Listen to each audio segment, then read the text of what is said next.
আসসালামু আলাইকুম, সবাই কেমন আছেন? আলহামদুলিল্লাহ রিহানের আম্মুও ভালো আছে। কি কমু দুঃখের কথা, মনটা যে কেমন করে গো। কতদিন ধইরা ভাবতেছিলাম একটু বাইরে যাবো। রিহানের আব্বু একদম নিয়েই যায় না। গরমের ঠেলায় ঘর থেকে বাইরে হওয়ার কোনো এক্সকিউজই নাই। সবসময় খালি একটা না একটা বাহানা দিয়া রিহানের আব্বু একলা ঘুইরা আহে। তো যাই হোক, আজকে রিহানের আব্বুর জন্মদিন বইলা কথা। তো স্বামীর জন্মদিনে স্পেশাল একটু না করলে পরবর্তীতে নিজের জন্মদিনে কিন্তু আবার স্পেশাল কিছু পাইবেন না। তো স্পেশাল কিছু পাইতে হইলে কিন্তু স্বামীর জন্মদিনে স্পেশাল কিছু কইরা দিবেন। তাইলে দেখবেন স্বামী খুশি হইয়া নেক্সট টাইম আপনার জন্য কত স্পেশাল করবে। তো আজকে যাই হোক, স্বামীর জন্মদিন বইলা কথা। তো আজকে ভাবতেছি যে ঘরে কিছু করব না। এই গরমে ঘরে রান্না-বান্না কইরা তো আমি নিজেই একদম কাজের বেটি জরিনা হয়ে গেছি। আজকে চিন্তা করছি স্বামীর স্পেশাল একটা রেস্টুরেন্টে খাওয়াবো। তো আমার বাড়ির আশেপাশে যতগুলি রেস্টুরেন্ট আছে সবগুলো ভিজিট করা আমার হয়ে গেছে। মাঝে মাঝে চিন্তা করি একটা ফুড ব্লগার হইলে মনে হয় কত ভালো হইতো। কারণ খাওয়াও হইতো, ব্লগিংও করা হইতো আর আপনাদের সুন্দর ভিডিও বানায় দিতে পারতাম। তো যাই হোক, পরবর্তীতে চিন্তা করবো যেহেতু এত বাইরে খাওয়া হয় একটা ফুড ব্লগার কইরা ফেলানোর জন্য। তা এখন আমরা যাচ্ছি, আমরা যেহেতু থাকি সাউথ বনশ্রীতে, এখন আমরা যাবো রামপুরা বনশ্রীতে।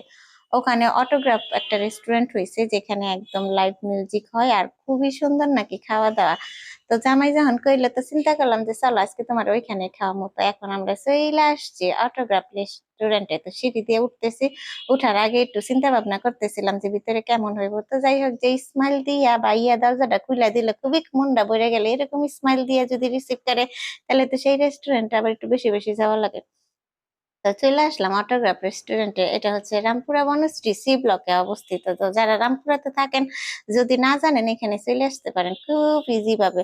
তো এখানে আসার পর দেখলাম যে মোটামুটি মানুষজনের আনাগোনা মাত্র শুরু হইছে। কিন্তু মিউজিক এলা এখনো আহে না। যে মিউজিক দেখার লেগে লাইভ মিউজিক শুনবো আর খামু এই আনন্দে আয়া পড়লাম। এখন দিদি সিঙ্গারের কোনো খবর নাই।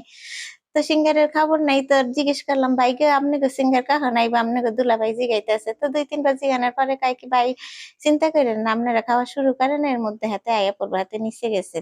তা আসার পরে দেখি আমার রিহানে, ওরে মা গো! রিহান যেনে বল পায় হেনেই খুশির ঠেলায় নাচতে থাকে। তো এখানে এসে বল পাইয়া সে তো অনেক খুশি। কারণ সে বল দিয়ে মারামারি করতে বেশি পছন্দ করে। তো বল দিয়ে খেলার আগে পোলাটাই চিন্তা করলো এমন জায়গায় আইছি একটু খুঁজা-মুজা দেখি কোনে কি আছে। আমার নেওয়ার মতো কিছু আছে নাকি। তো যেখানে যাই সেখানে আবার রিহান খুব মাতব্বরি করে। আর বড় পোলাটা আবার একটু শান্তশিষ্ট। কোন জায়গায় গেলে মাতব্বরি ভাব-টাব কম করে। সে চুপচাপ বইয়া থাকে। মারে একদমই জ্বালায় না। ছোটটা জ্বালানির মধ্যে পুরা পিএইচডি করছে। সে শুধু জ্বালায় না, সে যে আরো কত কিছু করে সেটা মনে করে পরে কমু। তো আপনাদের একটু রেস্টুরেন্টে ঘুরাই ঘুরাই দেখে এখানে যে চক্কর বাক্কর লাইট গুলি তো খুব ভালোই লাগছে। আর এখানকার স্টাফদের বিহেভিয়ারও মোটামুটি খুবই ভালো। তো এই হইলো অটোগ্রাফ রেস্টুরেন্ট আর এই স্টেজের মধ্যেই লাইভ মিউজিক হয়। এখানে গান গায়। তো যাই হোক, সিঙ্গার আইলে তখন সুযোগ সুবিধা মুই যে আপনাদের দেখামু। তো এনে দিয়ে একজনে লেত্তারাইয়া শুইয়া পড়ছে। ও মা গো! হাতে লেত্তারাইয়া শুইয়া পড়ছে কে? তো জিগাইলাম, মামুনি তুমি লেত্তারাইয়া শুইয়া পড়ছো কে? গান শুনতে আইছিলাম, ভাল লাগে গান তো আর শুনতে পারি না আন্টি, এই লেগে আমি শুয়ে টায়ার্ড হয়ে গেছি গা। দেখছেনি খালি আমরা নাকি পিচ্ছি সুদ্ধা টায়ার্ড হয়ে গেছি। তো এদিক দিয়ে আমার পোলা তো খেলতেছে, বড় পোলা বইয়া রইছে। আর রিহানের আব্বা তো সুন্দর করে অর্ডার দিতেছে। তো আজকে রিহানের আব্বারে কইলাম তুমি যা খাইতে চাও মনের মাধুরী মিশাই আজকে তোমারে খাওয়াবো। কোনো কঞ্জুসি আর কিপটামি করবো না। সবসময় আমি নাকি কিপটা, আজকে চিন্তা করছি একদমই কিপটামি করবো না। তো হঠাৎ করে দেখলাম এই পাশে সেলফ জায়গাটা খুবই সুন্দর। এত সুন্দর করে সাজাইছে, তো ভাবলাম আপনাদের একটু দেখাই দেয়। তা কোনো সময় যদি আপনারা এইদিকে আসেন তাইলে এই ভিডিওটা দেখে আপনাদের আসতে সুবিধা হইব। তো দেখলাম যে আশেপাশে ডেকোরেশন মোটামুটি সবকিছু মিলাইয়া যে খুবই সুন্দর হইছে। কোন রেস্টুরেন্ট উদ্বোধন হইলে আমি যাব না এটা কোনো কথা? এটা কোনোদিন হইতেই পারে না। তো বনশ্রীতে যতগুলি রেস্টুরেন্ট হইছে সবগুলি ভিজিট করছি। মোটামুটি রেস্টুরেন্ট আলারা আমারে চিনা গেছে রিহানার মারে। যে রিহানার মা কুটুস বেটি আইয়া সুন্দর করে খাইয়া ব্লগ কইরা বাইরে জায়গায়। তো আজকে রিহানে দেখলাম এই চক্কর-বক্কর লাইট দেখে সেও খুব খুশি হইছে। তো রিহানের বাইরে ২ বাইরে আজকে রেড কালার দিয়া সাজাই দিছি। আজকে আমার ২ ফুলারে লালে লাল শাহজালাল বানাই দিছি, ম্যাচিং কইরা পড়াইছি। তো রিহানের আবার সুড়সুড়ি বেশি। দেখেন না সুড়সুড়ির চুলে পোলাটা যে আমার কি করে গো, কি কইতাম। আপনাগো রিহান যে দুষ্ট হইছে। তারপরে রিহানরে আপনারা কত ভালোবাসেন এটা তো আমি জানি। তারপর মাঝে মাঝে একটু দোয়া কইরা দিয়েন দুষ্ট বাবাটার লাইগা, আপনাদের প্রিয় রিহানের জন্য। তো রিহান খেলতেছে, তো আমি ওর সাথে সাথে থাকতেছি, কারণ কখন কারে মাইরা বসে ঠিক নেই। ও খেলার চলে চলে দেখা যায় ঠুসঠাস মারামারিও শিখছে। তো এই জন্য আমি তার সাথে সাথে থাকতেছি বডিগার্ডের মতো, কারণ কখন কারে মাইরা দেয় তা তো বলা যায় না। তো এদিক দিয়ে ওয়েট করতে করতে দেখি আমাদের খাবার চলে আসছে। ও মা গো, এখন তো খাবার সার্ভ করে দেওয়া লাগবে। বাসায় যেমন সবাই খাওয়ানোর দায়িত্ব আমার, তো রেস্টুরেন্টেও খাওয়ানোর দায়িত্ব আমারই পড়ছে। কে রেস্টুরেন্টে নিয়ে আইছি, তোরা নিজেরা খাবি, লেয়া লেয়া খাবি, এখানে আমার কি লিগে কামের বেটির কাম করতে হবো? তো যাই হোক, গৃহিণী গো, সব জায়গায় কামের বেটির কাম করতে হয়। তা আনার পর আবার সবাই রে বাইরে বাইরে দিতে হয়। কি যে জমিদার হাতের, আর কেউ হাত দিয়ে নিয়ে নিয়ে খায় না। কোন দিন যেন কইবো যে আমারে খাওয়াইও দাও।